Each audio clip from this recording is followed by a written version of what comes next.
This is No Bad Buds. Is everybody ready? Cool. Thanks, guys. Hey, y'all. I want to talk about weed. My name is Mandy. This is No Bad Buds, the podcast that bluntly goes where no other podcast has gone before. I'm joined here with my co-host, Shalay. Together, we tackle topics about cannabis and hemp, focusing on the science, history, and culture of this amazing plant. We're here to change the conversation surrounding cannabis, one conversation at a time. Well, the Wikipedia definition of terpenes defines them as a class of natural products consisting of compounds with the formula C5H8N. Terpenes are also a major biosynthetic building block, comprising more than 30,000 compounds. These unsaturated hydrocarbons are produced predominantly by plants, particularly conifers. Anybody thinking about trees right now? Right, Shalay? Hello, I'm Shalay, co-host here. Imagine a world where weed wasn't seen as scary. If you can, conjure up a reality where terpenes aren't misunderstood, instead known for the dynamic kaleidoscope of benefits that they offer. Now open your eyes. We're doing it. Let's learn about cannabis. It's not every day that you get a chance to sit down with one of Mary's most dedicated and steadfast students, but we're here with him today. He's grown on the West Coast, but these days he calls Texas his home. Did I mention he took home the award for highest terpenes at the Hemp Cup this year? No Bad Buds crew, say hi to Sean, head cultivator at Doobie Blue Genetics. Thank you for having me. I appreciate y'all. Hey, Sean. Amazing. Oh my gosh, what a big guest to have on our first show with a guest. Thank you. It's an honor. It really is. Yeah. Heck yeah. I told you guys we had enough space in this podcast room. Just don't raise your arms. But yeah, so how have you been? How's your week going? What's it like carrying that award around with you these days? It's good. It really kind of changed how everything's going for me and how I view this as a career. Like, I went from viewing this as something I do for myself and for my friends to people want my product, and every day people are asking me for more and more, and I wasn't expecting that. I really wasn't. Okay. And so it's a little overwhelming. Well, welcome to the market in Texas, I guess. It's still growing, huh? Yeah, so yeah. It was nice. Well, tell us about your journey growing hemp in Texas. Like, what drew you away from the West Coast in Washington? So I started in Washington, and then I feel like I grew too fast, and I went from growing in a closet to an entire house, and it just became very overwhelming, and it became too much work just based off of my actual knowledge set. And so I took a step back and really thought about what I wanted to do. And I thought I wanted to be a chef. And so that's how I ended up in Texas. I came down here for school. And then as I was here, I never stopped smoking, but I stopped growing. And then it got really hard to find good cannabis here. And so I just was like, all right, I already know I can do it. So I started again, and it went from being a 2x2 tent to a closet to a 4x4 to 2 tents to an entire room, and now I'm back at a house again. But the knowledge and the skill set is far superior than it was 10 years ago when I first started. So amazing. And yeah, I think that's a really cool thing to see, is like people moving to Texas and being able to grow their operations. But something that I think is really funny is the fact that you did it yourself, and you just decided, like, if the standard wasn't here, you were going to raise the standard. So that's really cool. And Marielle, I totally forgot to do our introductions and everything, because I was so serious about the terpene definitions. But Shalay, she's really into your journey, and I know that she's got some questions for you as well. Yeah.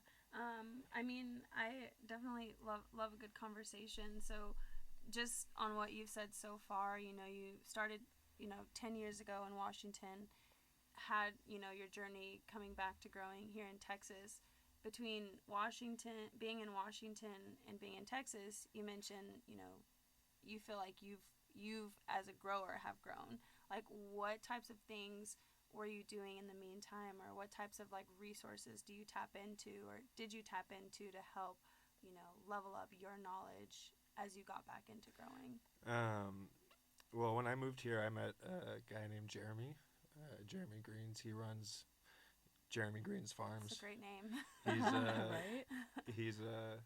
he won a couple awards, the Taste of Texas Hemp Cup, took home the actual prize a couple years in a row, and he just really, really helped me like dive into it and like focus and realize that this is something that people want and people are like, it is a viable business out here, and he really kind of showed me the way and made it so that like opened the door for me per se, and he really helped me out. But aside from that, it's just grinding.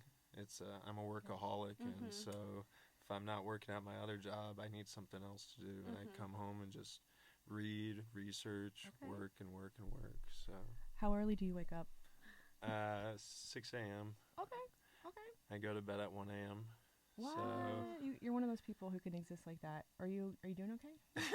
sometimes, depends on the day. It catches up eventually. It's a hard life Like, splitting it like that. Yeah. I'm like, this is why I have alarms on my phone to take a nap.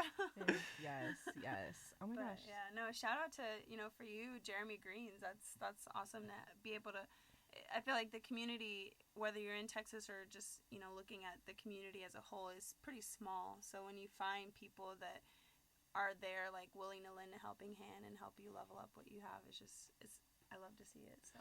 And the problem with most growers is they're very private people, and so meeting somebody that is so open and involved in the community was really kind of a game changer. Like, most people don't admit that they grow. Like, even if you know for a fact that they do it, they're like, nah, I don't do that. Yeah. Especially here. Exactly. Yeah, it's such a risk. It's still a big risk here. Yeah. Did it feel almost like a mentorship working with him? No, I feel like we grew at the same, like we were growing together and learning together at the same rate, but he is the one who took the initiative and said, this is what I'm going to do. And we've definitely both learned just as much as we've taught each other. And I think that's the most important part of having a friendship like this is being able to give and take and not just think you're the only one, your opinion's the only right opinion. Yeah. No, totally. Yeah, we were talking about how to get into the industry in the first place, and part of that is having like a give and take and like proving yourself, and not just being here for like selfish reasons, basically. So Putting in the work. Putting in the work too. It's a lot of work.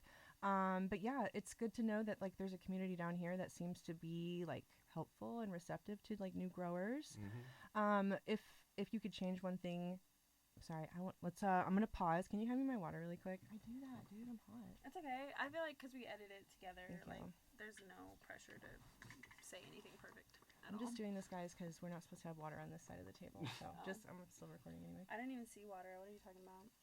It's an empty bottle. Yeah. It's full of air. Yeah. I hope you get hydrated from that air. Just gonna leave this over here. Charles, forgive me. Charles. I love Charles. Okay. So,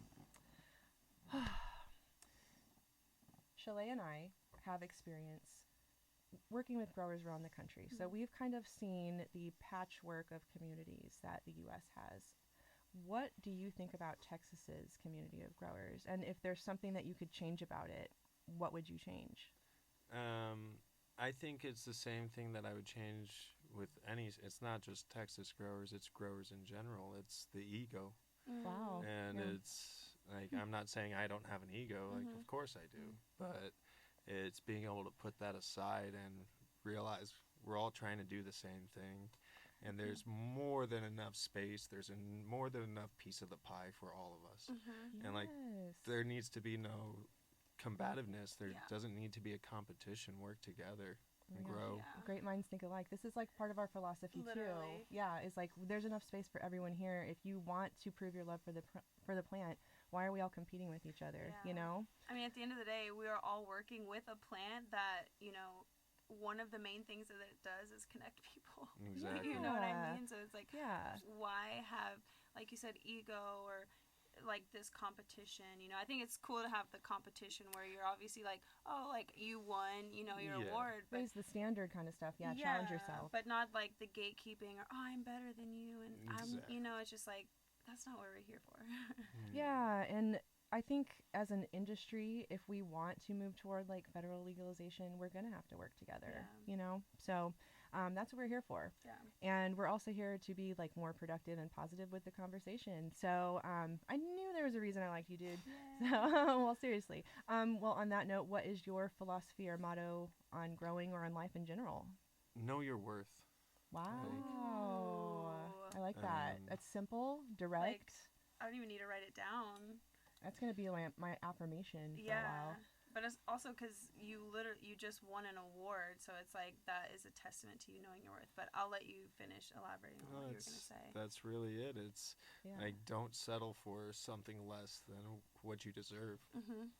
At the end of the day, like, we've got all this product coming in from other states that's we have to compete with. Right. And it's up to us as growers to really set that standard and be like, that's not okay. Like, Right. why are you able to come into our area where we work, where we love, where we grow, and take our money away from us, our career away from us? Yeah, opportunity. Exactly. You know? And it's really kind of a shame that that's what we have to do, is we have to sell ourselves for less than what we're actually worth, just to be able to keep our heads above water. And that's competing with, you're saying, product coming in from other markets? Out-of-state prices, from products coming from California, Yep. Oregon, Colorado, Oklahoma. Like, there's people that are buying pounds for $600, and like, how can I make a living off of that? Like, there's That's crazy. not only. I found out my favorite CBD shop, most of their stock is from California. I'd say I'll bet you $1,000 you can't find a single shop in Austin that is just Texas grown product. Man. I guarantee it. Especially for flour, right? Nope. And even like, I'm not going to throw any names out there, but like one of the largest hash producers in the area, he imports his product from a different state and processes that into hash.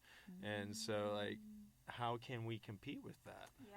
Yeah, like the economies of scale that they have set up in those states, like they can just afford to do it. They have the infrastructure. Well, and they just overproduce for years and years and years and years. That too. They're like, wait, somebody buy this, please. Okay, Texas, cool. Yeah. Oh, and of course we're like, whatever. Yes, give me whatever. And especially, I think people here, because it isn't fully like legalized in the state of Texas, when we see those labels of, oh, it came from California, oh, it came from Oregon, or, you know, the places where we think like, oh, if I'm going to Colorado, like, yeah, you know, I'm going to go to a dispensary. Oh, but now I can get that product here. Like, I'm going to buy that, you know? Totally. Do you feel that, you know, like the Texas grown either does or like is gaining credibility in the state to say like, oh, I'm selling Texas grown, like this is quality flour, quality product? It is there, and I think we're still at a point where a lot of the really, really good Texas growers are afraid to make it known that they are Texas growers. And like, it's not an easy process to get licensed, and once you do get licensed, you still have lots of rules and stipulations that you have to adhere to, and so not every grower is willing to make that step and like say, this is who I am, this is what I do. And I just think that's why Texas hasn't gotten the recognition it deserves. Like, yes, there is a lot of great growers here, but Texas is primarily known for dirt wheat. Like, it's sadly, and it is. Like, bricks come from Texas. I thought it was from Mexico. They have to get to Texas, but yeah, it's both. It's definitely, it's here. It's just people are still scared. Calling it a gray market, would that be like correct? Does it feel like that right now? Absolutely. Really? Okay. Like, all of us are just skating around the rules, trying to bend them but not break them, and see what we can get away with. And like, maybe that's not the right thing to say and put in other growers' mouth, but I'm being honest. Like, there's probably only a handful of growers that can say that they are 100% legitimate in the state of Texas. Right. So. I'm sure a lot of people are working toward getting all their paperwork in line, but so you're telling me that there's an even bigger market of growers in Texas that I don't even know about. Yeah. A lot. Okay. Just all underground. I just hear opportunity. Yeah, exactly. Man, but what are you to do? I mean, this is like, Texas gave us the opportunity with the hemp bill, and so like people are trying to. It's any good business owner is going to try to work around the legality of something to like do the best for their business, right? But yeah, having people thrown in jail, that's always going to be like a next level of fear. Only good vibes though. So yeah, you're growing those good vibes. Yeah. Tell us about like how you've grown to 3 different rooms, and I like the idea that you had a third room set aside just for keeping your plant at the right temperature, so it preserved the terpenes and THC. Tell us a little bit about how you were able to build that out and like your goals for the next 5 years. So like I said earlier, I spent a lot of my time just doing research, and like I follow a lot of those large commercial growers out there, and I kind of pick and choose from each one what works for them and how I can implement it into my own setup. And obviously I'm much smaller scale. I want to maintain that craft, that small batch scale, but still use those same, like, they work for a reason. Like they're not just doing it for the sake of, oh, this seems like a good thing to do. Yeah. It works for a reason. And if I can control my environment to the degree that they do while doing it at a much smaller scale, and just being able to do that will drive my product quality and the demand for it that much further, because it's grown in that type of environment where they know that it's clean. You don't have to worry about mold or pesticides or botrytis or any of those things. It comes from someplace that is sterile and is nice and just the way it should be. My biggest focus right now is sterilizing the environment and cleaning the environment. And So it's like something you can't take too seriously. Yeah, especially, I mean, whether you're growing for recreation or for medicinal use, it's just like for your end consumer. Like, you'd want their experience to be the best. So, of course, you don't want to have like mold or bacteria or things like that that's going to affect them. So. Yep. And you only need one mold outbreak for you to be traumatized, right? I hope that's never happened to you. Oh, I've thrown away plenty plants. Pour out one for the plants that we've lost. It's all part of growing. Dude, If you haven't had spider mites, you're not actually growing. What? He said it first here. Get with the news. Oh my gosh. Well, also, like, it all goes back to like creating a standard for your brand that people can trust, right? Yeah. Do people seek out your flower? Yes, and I'm at a point where the demand is much higher than the output, which is how I would like to. Yeah, that's how I want it. And like I said, I want to stay small batch, craft grown, like so I can maintain that level of quality, and that way every person who comes to me knows exactly what they're getting. It's not a guessing game. It's like we know what to expect here. Yeah, it's like the saying, too many chefs in the kitchen, too many cooks in the kitchen, too many growers in the room is not a good thing. Yeah, you know everything that's happening in there. I love what you say too about like you know your focus and intention is like sticking with craft growing, being like that being your focus. Where do you think that you fall within the Texas grower community? Because there are some states, and you being from Washington, I'm sure you've seen this and experienced this as well. There are some places where it is very craft. It is very like, I want to touch my plants. I want to talk to my plants. I want to see what they're doing every day. Check in on the girls. Like, how you doing, love? Like really pour, that into your plants. And then there are some growers that, they just grow at scale, which there's nothing wrong with either. But there's something really cool, in my opinion, about craft growing. That's like definitely my preference. So my question is do you see that being prevalent in the Texas grower community? In Texas, for sure. I like if a lot of other states, Florida, Washington, California, Oregon, they all got commercialized pretty quickly. Mm-hmm. Like once Florida hasn't gone into recreational, but the other states, once they went to recreational and growing, they got commercialized pretty quickly. Yeah. And it was very clear that there were large scale companies that were just buying up land and producing product to turn for a profit. Versus Texas is like, one thing I really like about Texas is Texans love Texas. Yeah. Like, We Pride, do. yeah, totally. So I don't really see, like, look at how people are reacting to Tesla being here. It's not, Yeah. there aren't very many people that are like, oh yeah, come on in. They're all Yeah. like, please go away, Yeah. please. Don't let the door hit you. Yeah. And so I There's just think a lot of it's- Californians here, y'all. Yeah. Just come a little slower. Yeah.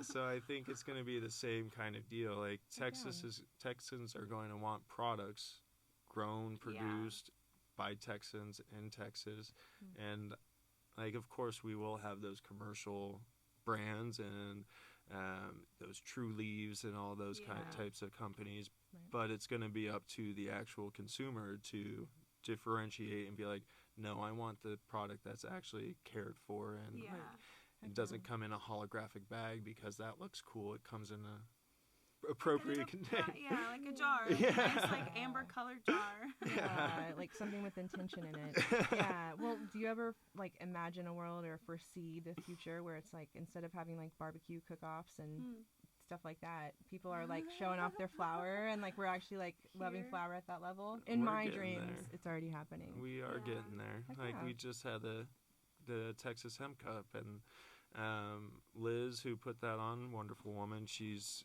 trying to expand that and move into more events each year. Summer and a fall grow off, or a fall and a winter, and just really trying to expand it. And I know that there are some Sensi magazine is actually moving to Texas and going to start a Southwest publication, and Texas is going to have a big part in that. So it is expanding and it is growing here very quickly.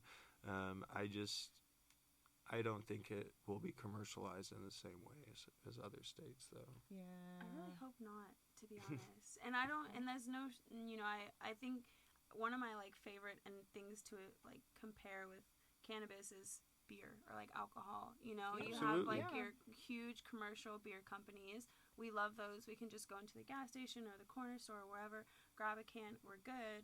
Or we have, these smaller, like more craft brewers, and you can go in and have like a little bit more of that tailored experience. And so I think we will see that with cannabis. So there's space for both, and I think a need for both, because craft, I don't think, would be able to meet the demands of like what a commercial market requires, and vice versa. So plenty of space and like love for both, but I just love that. I love the craft side personally, so I like that. Me being here in Texas and knowing that that's like growing is just good to hear. Heck yeah. Love and attention and Texas grown, small batch. Texas grown. Heck yeah. I wish Need you guys that could see. label. Can you stand up and show the camera your logo? Look at this, everybody. Not everyone has branding like this. Heck yeah. Can we hear a little bit about this? Yeah, how'd you come up with that? So Doobie Blue. Doobie was the name of one of my cats. I had him for 13 years, and he ate more plants than like you would imagine. I'd come home and like he What would a have life. like 3 foot tall plants. I'd come home and there'd be 6 inches No just left of the plant in way. one day, and so You knew something. he That's so funny.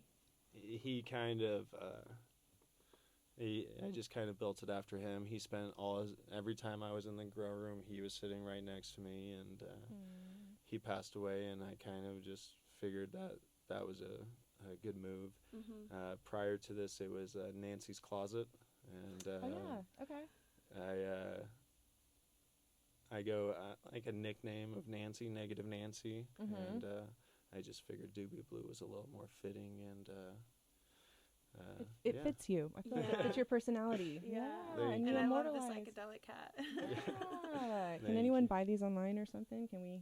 I am having a website built right now, and about 2 to 3 weeks I'll have some products available, including my flour and rosin and all that kind of stuff. So Heck yeah. You want to drop your website? Tell us your, what's the website? Do you know? it'll be doobiebluegenetics.com. Boom. Yeah. All right. One and only. Put that up on the Love it. screen and in post. Yeah. Yes. Perfect. Awesome. I'm Shout out. excited to rep Doobie Blue. Heck yeah. Well, I did want to make sure I asked you a very serious question about strains before we move on to our next section. What strains are you growing? Go. All right, so I have Jelly Sickle, Ice Cream Banger, Dulce Fumes, Fluff Fumes, Papaya Fumes, Nuclear Slurpee, Zazu, Mr. Stinky, Sunset Octane Mint, Banana Conda, and Double Baked Cake.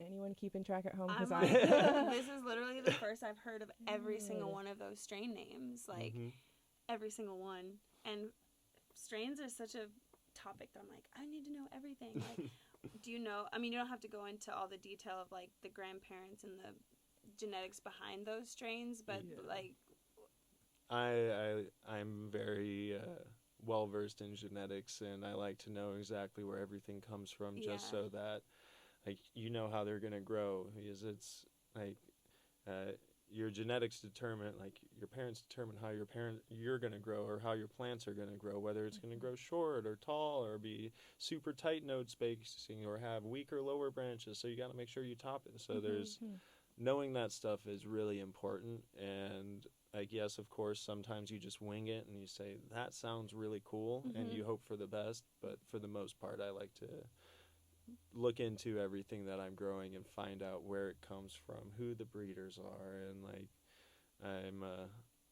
I do like, that's what I'm really into. So what kind of things are you selecting for? Right now I'm select for resin production, not necessarily THC production. I like terpenes is what I'm about, and that's where a lot of your terpenes are going to be stored, is in the resin glands and your trichome glands. And so focusing on that, and a big misconception for people is the frostier the bud, the more trichomes on it, the higher the THC percentage. It's not true. Oh my gosh, I've been falling for that. So what's the truth? It's trichome coverage. Yes, it does have a play in it, but it really doesn't have an overall effect on the total THC. It's that falls into the genetics itself. Because I have a strain that has 16% THC.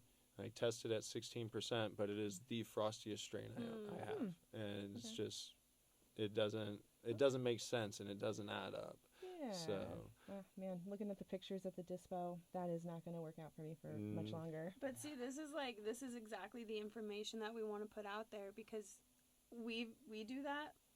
Any consumer, I don't know every consumer, I've never talked to them all, but like that's what we're going into the store, and we're educated consumers. Right.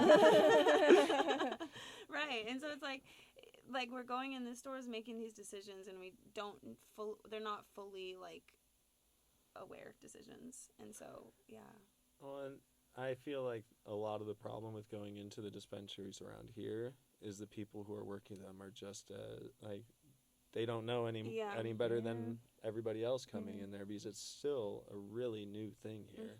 And like, yes, of course, we've been smoking since high school or however long, but in the grand scheme of things, like how publicized and how well accepted it is in Texas, that has a huge impact on everybody's overall knowledge and what they are aware of. That's true. My favorite bud tender, every time I ask him about a sativa leaning strain, he's like, Mandy, I only smoke indica. And I'm like, oh, God. Will, you're cool, but try some hybrids. Oh, hi. I didn't see you there.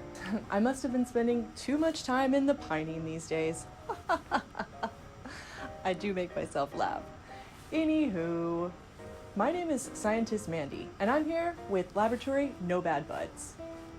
Did you know that terpenes, the miraculous molecular structures that are responsible for aromatherapy, are also the same active compounds found in your favorite flower? But we're not talking about that type of flower today. No. We're going to show you a few of my favorite terpenes and touch on the benefits they can offer the human body. But first off, What is a terpene? Terpenes are a large and varied class of hydrocarbons, produced primarily by a wide variety of plants, particularly conifers. They are the major components of resin and of turpentine, produced from resin.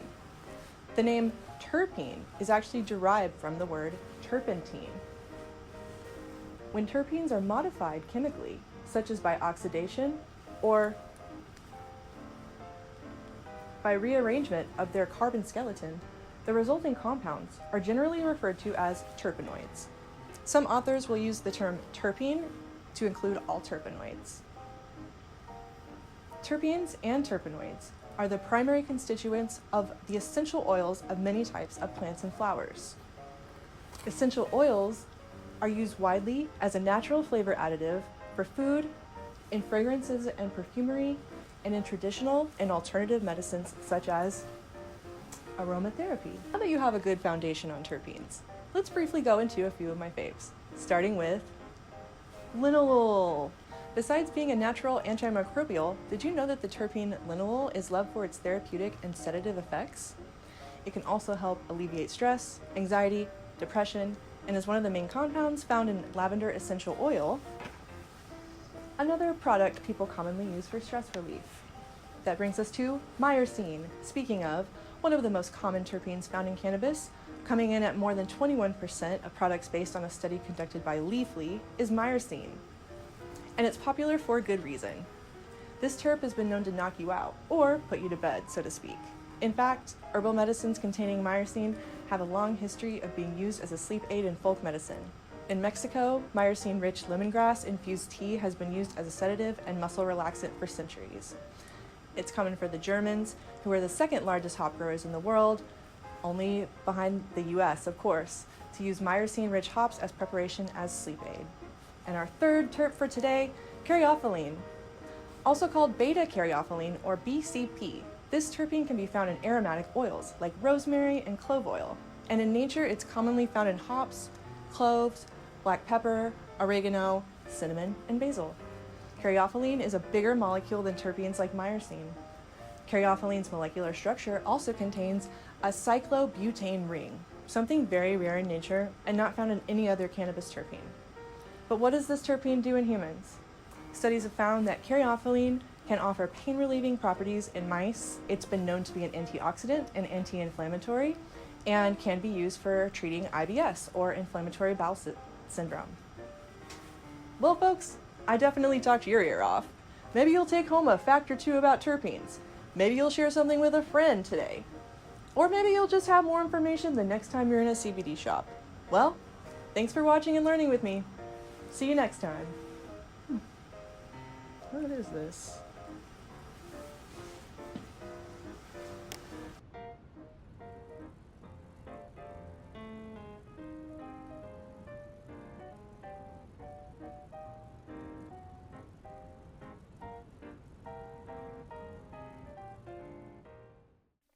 And we're back. We're here with Sean from Doobie Blue Genetics, and we just had a great time learning about how he grows, but we also realized he knows a lot about terpenes and genetics and all of those sciencey things that really pique our interests, really make us buzz with ideas. So we're back and we want to learn about terpenes. So I'm going to pass it over to Shalay, and we're going to go ahead and get in nitty-gritty. Yeah, get sticky. Okay, Sean. Is that, yeah. Tell us, what are terpenes?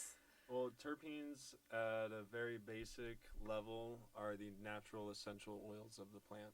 They are what give you the smell, they're what give you the flavor, and they are what give cannabis that distinct, skunky, piney aroma. Heck yeah. I liked your definition versus the really technical ones that I had, but it's chemistry, it's science, and this is the way that like basically the plant affects us as humans, right? Mm-hmm. Correct. And I was reading a little bit about terpenes. Plants produce them to keep away predators and pests and animals that might be eating them. So it is a defense mechanism, yep. Heck yeah. So like if you look at we were talking about trichome coverage earlier, that's all trichomes are, is a defense mechanism. against sun, against drought. They store moisture. That's what they are. Heck yeah. So Wait, what's in a trichome? I'm sorry. oh, if you look at it on a microscopic level, it just essentially has oil in it. But it's Okay. what makes up the entire trichome. It contains all the cannabinoids, the 400 something different cannabinoids that are present in the plant. They're present in the trichomes themselves, as well as the plant material, the flower itself. Okay. It contains our THC, our terpenes, and When you say cannabinoids, you mean like CBG, CB, Correct. and I'm just learning about those too. So we're gonna have a separate talk about those. Very cool. But we're here to talk about terps. Yeah, what's one thing you wish people knew about terpenes? Like they're really not understanding at this point. terpenes are more important than THC. Boom! You heard it here. Whoa, that was a big one. 85% THC, what does that mean? Well, and I believe that too. I mean, some of the bud that I've picked from the pictures in the dispo, they have high THC, and then sometimes I'll try something with lower THC content, and the experience will be one that I like better. So, yeah, why is that? It's you got to think about what THC does to your mind and your body versus what a terpene does and what essential oils do. All right, so THC affects us psychologically. That is what gives us the high feeling, the anxiety feeling, the more sativa leaning. That's why sativas have really high THC contents because that's how they affect us. But then if we look at terpenes, you're looking at essential oils, and like we all know what doTERRA is and all of those companies are. They're essential oil companies. They exist for a reason, and they work. And you look at lavender, and it helps relax you, or peppermint, it helps relax you, or citrus, it helps focus you. It's the same concept in cannabis, just at a much smaller percentage.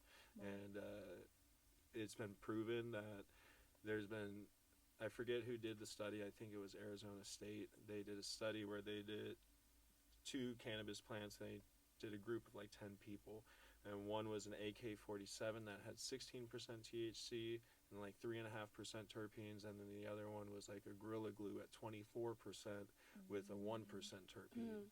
And every single person said the AK had a much stronger effect on them than the Gorilla Glue, and it's because of that terpene percentage, and that's what truly makes you feel, whether it's sedated or hungry or your eyes are itchy. Like it's all a reaction to those terpenes. So I don't mean to keep teaching y'all, but I'm really proud of the paper that I read earlier. I also heard that in certain percentages or ratios, some terpenes might make you feel energetic, and then if you overdo it, they might actually make you feel more lethargic and like couch locked. absolutely, but I think that also has to do with one, obviously amounts, but how oxidized or how matured that terpene is, especially when we're talking about cannabis. If you're looking at a trichome head, it's going to start off as clear and then transition to milky and amber. And once we do that transition and we transition from THCA to THC, that's going to change the overall effects of those different terpenes. And that's why I think you're going to see those sedative effects. Wow. So I could be wrong. No, this is amazing. It's all about the science, and it's all about learning about how different things affect your body. What are some of your favorite strains and terpenes in those strains? My all-time favorite strain is going to be lavender. Lavender OG, lavender kush, whatever you want to call it. It's early 2000s. It's something that I smoked in high school. It's a nice sedative. It really helps with anxiety, and I suffer from pretty severe anxiety, so I like strains like that. The floral strains right now is Jellysicle. That's I've been growing it for 7 years, and I could smoke it every day, all day. And it's got the linalool, pinene, myrcene, and it's just more on the peppery and floral side as opposed to your traditional kush or skunk, or even now it's all fruity flavors and Limonene, right? lime. Okay. I think I like the peppery smells. So, yeah, if you could recommend any strains to me, I would definitely write those down later. Have you tried any of the lavender strains? I haven't. This is my first time even hearing about Wow. it, but it piques my interest. Me But too. I'm like, I think I'm curious too, like with terpenes and, you know, with growing and just experiencing different strains. Like, one of the things I've noticed, I think some people do, and I'm jealous, is like they're able to smell like some of these like distinct terpenes as they're just like, you know, you're in a room full of maybe different strains and you're just like, oh, I know exactly what this one is. Like, That's impressive. If I grow it, for sure, yes, Yeah. absolutely. But it's like being a sommelier. Yeah. It's like with enough practice and enough training, you eventually know exactly what to look for and what you're picking up where. But I think it's really hard to, like, yes, of course, you can say, oh, this one has mercy and this one has piney. And, like, we can absolutely pick those up. But to say that you know exactly what's in it, because there's over 140 different terpenes found in cannabis, and to be able to say, oh, this is exactly the one that's in there, that's a little far-fetched to me. So it's such a small level. I just find that to be a little hard. So for you, like when you're, you know, selecting, say whether you grow it or not, if you're selecting a strain, do you go based on, you know, what that smell profile is to you? Maybe we've already, like, you know, crossed a few boxes of like, this is something you know you want to grow, like, genetically, but then you're like, oh, this does smell impact your Absolutely. choice? Absolutely, because there are absolutely strains where I smell it and, like, it could be beautiful, but it's, to me, it just doesn't smell good, and I'm not going to grow it, because at the end of the day, I grow for me. Okay. And smell has a huge impact, and, like, it goes back to the whole the percentage of the terpenes affects your overall effect, like how you feel it. And a big part of tasting things is smelling things, and, like, if you, like, just smelling essential oils at home, that's all you need to do to feel those effects. And so if you take away that terpene or that smell profile, you're going to lose a good majority of the medicinal properties or the effects that you're actually looking for. Yeah. And I don't know if I answered that. I think so. I mean, there's no right or wrong. I think it's just like, it's just an interesting thing to me, is like as a means of learning terpenes as well, because like you said, there are so many, and I mean, there's of course like distinct names, and if you're comparing it or using the example of like terpenes are essential oils, like we know what lavender smells like, we know what tea tree and these different things that we use. So I'm like putting that mindset on cannabis and like, okay, how can we smell like these as a consumer, because that's, you know, a way that we're choosing, like how can we smell our way to learning about terpenes? Ooh. Can you train your nose to get good at that? I don't know. It's going to take some practice. It's going to take a lot of smoking. Yeah. Well, I have a follow-up question. Has anyone ever, like, plugged their nose and then smoked, and then, like, it just, like, doesn't taste the same? Like, have you ever done that? I'm sure we've all, like, had a stopped-up nose. Experiment. So, can you inhale with your nose plugged? Oh, you couldn't do that if you were, like, breathing in.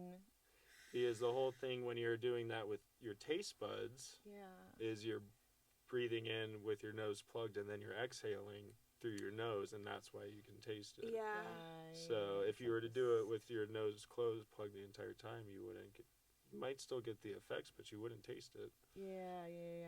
I know what I'm doing later. Yeah. And I'm like, I need to test this out. And if you can't breathe it in, you just fill up a room with smoke and then breathe. Okay, I know what we're doing later. So really, this all comes down to, like, pheno hunting, right? Like, when it comes to your brand. When did you technically get into pheno hunting, and, like, what does that mean to you?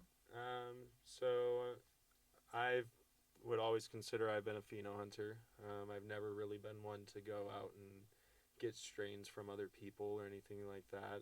The majority of the time, it's the other way around. When it comes to, what is pheno hunting? I would love your definition. When it comes to pheno hunting, so we'll start at the top and work our way down. So when it comes to genetics, we just like humans, you have a mother and a father. You have two different sets of DNA combining together to create your offspring, right? And so from there, your offspring. You have brothers and sisters. None of you are, unless you're an identical twin, you have different genetic makeup. You have different DNA than all of your siblings. And so that's essentially a pheno. Like it's the different genetic makeup or different possibility of outcomes from the parents themselves. And so they could be very similar, but they could also be extremely different. And so, yeah, that's what I was going to say. Like, it's selecting the qualities you want in a plant. Yeah. Sometimes you're like picking your favorite kid. Pretty much, yeah. And like if that's the example. Yeah, when it comes to the grower, it's depending on your space that you have, how hot it's going to be, whether you like all those different things. And you could also have, say you have a sativa and indica parent, like you have a sativa mom and an indica father. Your offspring could lean one way or it could lean the other way. It doesn't mean that it's going to be an exact perfect middle of each one. So that's what phenotypes are. It's your siblings and what makes you all different. And I go through probably close to 500 seeds a year, and out of those 500, I maybe keep 5 of the strains. Oh, wow. And what does that mean? So you're raising them, but then they fail for whatever reason, or they don't meet standards? Not that they fail, they don't meet the standards. Okay. And like I said, jelly sickle I've been growing for 7 years. I don't have any other strain that I've been growing for more than a year. And so it's really I'm really picky when it comes down to it, for one, but it's finding the right ones. And like sometimes you can be really excited about a pack of seeds and you pop them all and they're just not what you thought they were going to be, and the smell isn't there, or like you only have so much space, so you can't keep them all. Yeah. You can store some at my place. What for I think we kind of touched on this a little bit earlier, but can you go into the process of pheno hunting, like from when you get these seeds to then whittling it down to your favorite kid? Absolutely. So if I'm doing a large scale run, like the last seed run I did, it was about 80 seeds all at once, and I don't have the space to flower out 80 plants, and so I start off, and they all start off in little, essentially solo cups, and I grow them from there and see how they grow, and see the ones that, if it grows too fast, it just gets thrown away. If it grows too slow, it just gets the axe. And so it's finding, like, from day one, I am finding the plants that grow in my environment. And it, like, sure, I could have thrown away some of the, like, who knows, one of the best plants ever, but it doesn't matter because it's not right for my environment. And yes, you can force them into being that plant, but at the end of the day, I feel like you're gonna do more damage or stress the plant out to the point where it could turn into a hermaphrodite and pollinate your entire crop for you. And so it's just more so about finding those right ones. So I start probably around week 2 is when I will make my first culling, if you want to call it that, and get rid of my first round. And then after about week 5, when I start to see the different lateral branching and how the node spacing is on the initial stalk, I will do my second round, and then usually by then I'm about halfway through the seeds that are going to go in. Those will all go into flower, and by the time they've made it that far, I have a pretty good idea of what's going to go through to the second round. And it's usually takes me about 3 rounds to pick the ones that I'm going to keep growing. If you start from seed, the clones, yes, they are a clone, but they do grow differently than their parents do. And so it takes more than one run to really kind of prove that you're going to get the same results every time. One of the strains that really surprised me in my last round of the papaya, I grew it, and first round I was like, it's okay, it's nothing really special, and it's like, all right, whatever. And then the second time I'm like, I am so glad I did not throw this plant away, because it is really truly something special. And it's always a surprise. And but usually after the first round, I'll have maybe a quarter of the initial plants that I put in and the seeds I put in. Okay. And, yeah. Okay. So one of the main drivers for your selection process is growability and growability within your environment. Yeah, I have a very tight, very restricted environment, and so I need to be able to maximize my overall footprint, like how much space the plant's actually going to take up versus the overall yield. And yes, quality is the most important thing, but if I'm growing a plant that's only giving me 2 ounces versus the plant right next to it's putting off 7, Wow. it's a like it's hard to make that trade off. Yeah. Definitely. So that's a big part of what really goes into the pheno hunting is 1, quality, of course, but 2 is it a profitable plant? Yeah.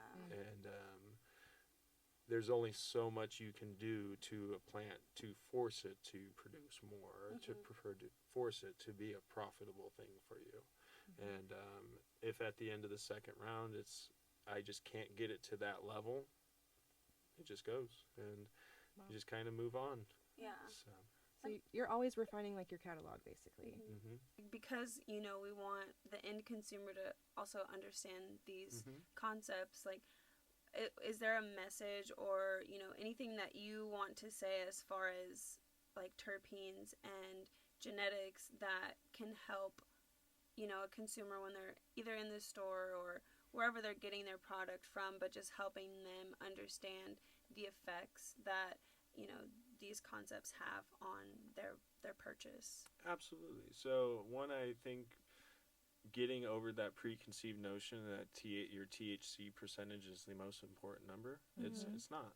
But when it comes to the actual consumption and the consumer itself, there's really no way to tell you that if you smoke this or you consume this is exactly how it's going to affect you. Right. Because everybody's different. Like if you drink a beer and I drink a beer, it's going to affect us differently. Yeah. And it's the same concept behind terpenes and cannabis is we never know how it's going to affect you. And so the only way to familiarize yourself with it and have a better understanding is seeking it out and consuming it and trying it and finding what actually works for you. And like I've had friends who will smoke the same exact stuff and they'll have a panic attack and get super paranoid, but that doesn't happen to me. And it's really hard you can only guide people and be like, this might work for you, but until you try it. So it's like getting away from like the high THC percentages and numbers we're seeing and focusing more on like what terpenes work for you individually. Yeah, I 100% agree with that. And I think if people were to really focus on like 34%, get away from that and trying to prove that they have the most potent product, I think we'll have a lot more knowledgeable and far better understanding community.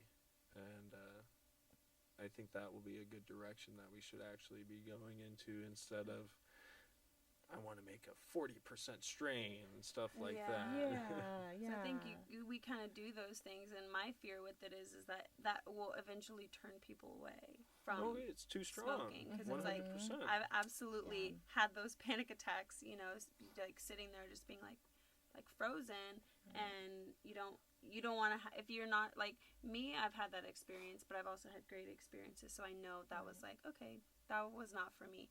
But for someone who may not have as much exposure to consuming cannabis or just being around the plant, or even somebody who's for sure using it in a like medical for medical purposes, like you want those effects to be repeated each time. You want to know what to expect. You want to know how it's going to help you during the day, at night, indica, sativa, all of these different terms that I think can just be thrown around for whatever purpose, but to actually understand like terpenes is what you should be going for. Terpenes is what you need to learn. Like, what is your personal terpene profile? It's like understanding like where your weed is coming from, like knowing your grower, and then like also like knowing yourself, and like what your body wants, and like because terpenes can be aromatherapy. They can actually help alleviate inflammation and like pain and Absolutely. stuff. So like this is something that could actually like help people. Mhm. So but yeah, what if you're in a dispensary, maybe asking the bud tender for the terpene profiles, that's a good way to start. But if you're just at home, you can try Leafly and research into some of your favorite strains. It's actually really interesting to see the breakdown of the different terpenes. That's like really what got me into this. It really is, and what blows my mind is how many different things it takes to make up that one smell, or how Right? you could have such a close, like, say 4 terpenes, and you have one that's just slightly different than the others. It's a whole different smell, and it's Yeah. really amazing, and it could have a completely different effect on you. Mm-hmm. But it's really comforting to know that people are starting to move in the other direction, away from THC percentages. So, Yes, this is what we're here for. Yeah. We want to get to the heart of what makes this plant amazing and the science behind it. This has been an amazing discussion. Yes, You're an thank amazing you. grower to be able to chat with. Just thinking into the future for your brand, you're going to be adding seeds to your line and stuff. I'll be dropping my first seed lineup in about 6 months. Oh, Awesome. congratulations. That's exciting. Yeah, I'm very excited for that. And Is that something that you're going to be selling nationally, locally? Like, Wow. where can we find your seeds? that'll be on the site when The I site. open up. Yeah. But, Texas growers coming up. Yeah, you're encouraging us to grow, so now I know where to get some seeds. well, the idea is to build myself as a Texas brand and Yeah. eventually go nationally. But I want to create a brand where Texans can say, I am growing stuff bred in Texas, grown in Texas, created by some, like, Yeah. people have You know said we'll I'm a eat that up. Texan now. So Yeah. Yeah. I Yeah. was gonna say You've been here long you're like an honorary Texan. Yeah. Yes, welcome into the fold. so I want to kind of capitalize on that market and just support the local community as Yeah. opposed to giving good genetics to other states. Like, fuck them. We love you guys, but you have genetics. Yeah. Let us have our Yeah, genetics.